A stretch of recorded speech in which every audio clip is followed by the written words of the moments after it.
नमस्कार किसान साथियों, स्वागत है आप सभी का हमारे YouTube चैनल पर। आज 1 अक्टूबर 2024 का समय है, यानी आज से देखा जाए तो सही मायने में शीतकालीन मानसून की एंट्री के साथ ही कह सकते हैं कि शीत ऋतु की कह सकते हैं कि आज से एंट्री होने वाली है या हो रही है आज से, क्योंकि आज 1 अक्टूबर है। आज से लेकर देखा जाए तो 1 फरवरी तक मानसून यानी शीतकालीन मानसून का कह सकते हैं कि दिन रहता है। और सबसे पहले आप देख पा रहे हैं कि एक हाई प्रेशर नुमा गतिविधि है, वो कह सकते हैं कि अरब सागर के मध्य भागों के आसपास बनी हुई है। और एक सर्कुलेशन नुमा गतिविधि है, कह सकते हैं कि उत्तर प्रदेश के लगभग उत्तर और उत्तर दक्षिण और कुछ दक्षिण पश्चिमी और कह सकते हैं पूर्वी भागों के आसपास बनी हुई है, खासतौर पर जिसका असर कह सकते हैं कि आसपास के इलाकों में हल्की मध्यम वर्षा, कई स्थानीय क्लाइमेटिक स्थिति लगातार बनी हुई है। इसे हम ज़्यादा कोई वर्षा का प्रभाव नहीं कह सकते, इसे कोई ज़्यादा वर्षा भी नहीं कह सकते हैं। गुजरात के आसपास के क्षेत्रों पर भी एक हल्का सर्कुलेशन बना है, जिससे प्रेरित एक हल्की ट्रफ है वो बनी हुई है।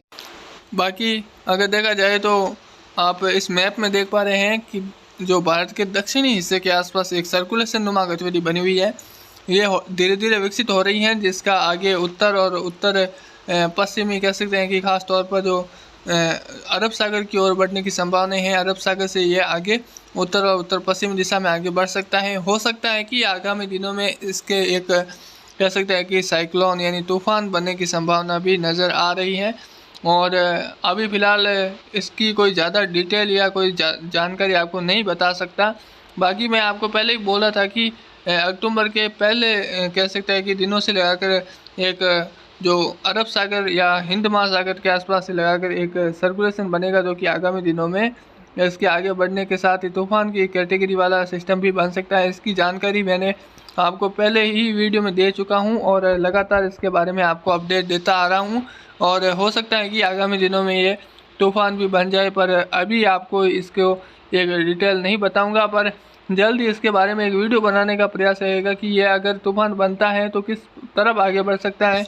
क्या समुद्री तापमान की बढ़ोतरी के कारण ये तूफान और मजबूत होएगा या तूफान नहीं बनेगा, किस प्रकार से क्या हो सकती है स्थिति। और फिलहाल देखा जाए तो अगले 24 घंटों के दौरान स्थानीय क्लाइमेटिक स्थिति है और राजस्थान के इन हिस्सों में खास तौर पर नीले कलर के दायरों में रहेगी जारी बारिश की स्थिति। आज 1 अक्टूबर 2024 का समय है। देखा जाए तो जोधपुर, कुछ उत्तर और उत्तर पूर्वी बाड़मेर के क्षेत्र हैं जहां पर बालोतरा साइड हैं, और कुछ जोधपुर के ओसिया, लोहावट, शेरगढ़, गोपालगढ़, पिपाड़ के क्षेत्र हैं, और कुछ रायपुर, जैतारण, सोजे, सारी, रानी, बाली, पाली, सुमेरपुर, भीनमाल के क्षेत्र हैं, जसवंतपुरा, रानीवाड़ा, मालवाड़ा और सुंदा माता के आसपास के क्षेत्र हैं, जालोर के आहो, तखतगढ़, भीनमाल, सांचो, सायला और इसके आसपास से अगर देखा जाए तो लगभग जो हमारे सिरोही के आबू रोड, पिंडवाड़ा, रेवदर, माउंट आबू के क्षेत्र हैं, राजसमंद के कोंबलगढ़, नाथद्वारा के आसपास जाकर उदयपुर, शेखावाटी और कह सकते हैं कि डूंगरपुर, बांसवाड़ा के क्षेत्र हैं, चित्तौड़गढ़, प्रतापगढ़, कोट्टा, बूंदी, बारा, भीलवाड़ा, अजमेर, टोंक, इन क्षेत्रों में स्थानीय क्लाइमेटिक स्थिति रहने की संभावना है। सवाई माधोपुर, कह सकते हैं कि कोटा, बूंदी, बारा, झालावाड़, सीकर और जयपुर, दौसा, करौली और कुछ ज़्यादातर नागौर के क्षेत्रों तक, अजमेर के क्षेत्रों तक स्थानीय क्लाइमेटिक स्थिति रह सकती है, जहां पर बादल विकसित होने के साथ ही दोपहर के आसपास लगा कुछ शाम के समय या रात्रि के समय कुछ हल्की से मध्यम, कुछ तेज़, कुछ ज़ोरदार वर्षा रिकॉर्ड की जा सकती है।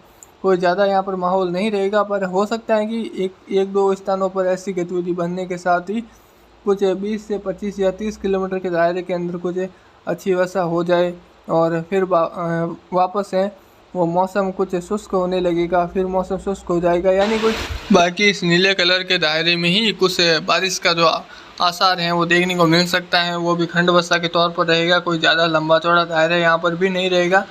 स्थानीय क्लाइमेटिक स्थिति है जिसके हिसाब से वर्षा हो रही है। और पिछले 24 से 48 घंटों के भीतर भी कैसे जोधपुर, नागौर, पाली और कुछ अजमेर के ज़्यादातर क्षेत्र है, पाली के क्षेत्रों में बिल्कुल कम, ज़्यादातर इन क्षेत्रों में ही, इन 3-4 जिलों में ही वर्षा देखने को मिली है। तो आगामी समय में केवल 24 से 48 घंटों के दौरान ही कुछ वर्षा का माहौल रहेगा। फिर बाद में फिर कह सकते हैं मौसम है वो धीरे धीरे शुष्क होने लगेगा, या हम कह सकते हैं कि आज और यहाँ पर स्थिति बन सकती है। फिर बाद में 2 अक्टूबर से लेकर आगे मौसम शुष्क रहने की संभावनाएं हैं। और उत्तरी राजस्थान के गंगानगर, हनुमानगढ़, बीकानेर, चूरू, नागौर, खास तौर पर देखा जाए तो इन 4 ज़िलों में ही मौसम शुष्क रहेगा और झुंझुनू, अलवर, भरतपुर, धौलपुर और जैसलमेर, बाड़मेर के क्षेत्रों में भी मौसम शुष्क ही रहेगा, कोई ज़्यादा असर यहाँ पर भी नहीं रहेगा। यानी देखा जाए तो ऑल ओवर जो मैंने आपको दायरा बताया है नीला कलर वाला, तो यहाँ पर ही वर्षा का कुछ माहौल है वो बढ़ता हुआ दिखाई दे सकता है या हो सकता है यहाँ पर बारिश की स्थिति बन सकती है शाम के समय या दोपहर के बाद। बाकी कोई ज़्यादा स्थिति नहीं रहेगी। 2 अक्टूबर से लगाकर वापस मौसम शुष्क हो जाएगा। राजस्थान के तमाम इलाकों से कुछ गिने चुने इलाकों में ही वर्षा बन सकती है या बारिश हो सकती है। बाकी मौसम आगे शुष्क होने की संभावना है। इसका मेन रीज़न यह है कि मानसून की वापसी हो रही है लगातार और 1-2 दिन और 4 दिन आगे देखा जाए तो फिर तापमान में बढ़ोतरी होगी। फिर वापस देखा जाए तो कुछ हल्का दौर है बारिश का या कह सकते हैं बादलों का आने की संभावनाएं हैं। फिर वापस देखा जाए तो आगे सर्दी की गतिविधि शुरू हो सकती है। यानी 15 अक्टूबर के पहले कोई ज़्यादा सर्दी की गतिविधि शुरू नहीं होगी। 15 अक्टूबर के बाद में ही अच्छी खासी सर्दी है वो राजस्थान के अलग अलग हिस्सों में देखने को मिल सकती हैं, चाहे वो मध्य हो, चाहे उत्तर पूर्व, चाहे दक्षिण पश्चिम, चाहे उत्तर पश्चिम, तमाम क्षेत्रों में। बाकी अभी सर्दी की कोई ज़्यादा गतिविधि नहीं है और लगातार फसल कटाई का कार्य जारी रहेगा। किसान साथी जो भी कर रहे हैं, चाहे ग्वार हो, बाजरा हो, ग्वार में तो अभी टाइम है, पर जो बाजरा और जो तमाम तरह की फसलें हैं, तिल वगैरह कह सकते हैं कि मोठ और ये जो फसलें कटाई कर रहे हैं तमाम तरह की। तो इस वीडियो में बस इतना ही। धन्यवाद। जय हिंद, जय भारत, वंदे मातरम। धन्यवाद।